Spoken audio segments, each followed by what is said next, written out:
السلام علیکم، S M news کے ساتھ میں ہوں مقدر رضا۔ ایس ایم نیوز اسٹوڈیو میں خوش آمدید۔ خبروں کا سلسلہ بڑھاتے ہوئے خبر شامل کرتے ہیں کراچی سے۔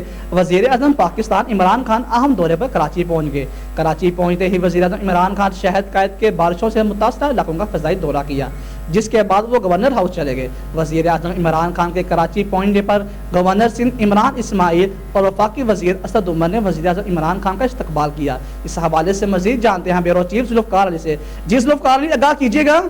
جی بالکل، وزیر اعظم عمران خان کے کراچی پہنچنے پر گورنر سندھ عمران اسماعیل اور وفاقی وزیر اسد عمر نے وزیر اعظم کا استقبال کیا۔ دورہ کراچی میں وفاقی وزیر اطلاع شبلی فراز اور ممبر قومی اسمبلی عامر محمود کیانی بھی وزیر اعظم کے ہمراہ ہیں۔ بتایا گیا ہے کہ دورے کے دوران وزیر اعظم کی گورنر ہاؤس میں وزیر اعلیٰ سندھ مراد علی شاہ سے ملاقات شیڈول ہے۔ وزیر اعظم اپنے دورے کے دوران کراچی کے لیے ٹرانسفارمیشن پلان کا اعلان کریں گے، جس میں شہر کے نالوں کی صفائی، نکاسی آب اور کچرا ٹھکانے لگانے کے منصوبے بھی شامل ہیں۔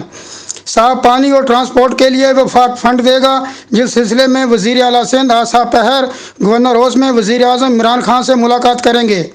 وزیر اعظم کے دورہ کراچی میں وفاقی وزراء، NDMA کے حکام اور پاکستان تحریک انصاف کے رہنما بھی ہمراہ ہیں۔ وزیر اعظم عمران خان نے گورنر ہاؤس میں اپنے خطاب کے دوران کراچی کے لیے 1100 ارب روپے کے تاریخی پیکج کا اعلان بھی کیا۔ جی بہت شکریہ ذوالفقار علی، ہمیں تفصیلات سے آگاہ کرنے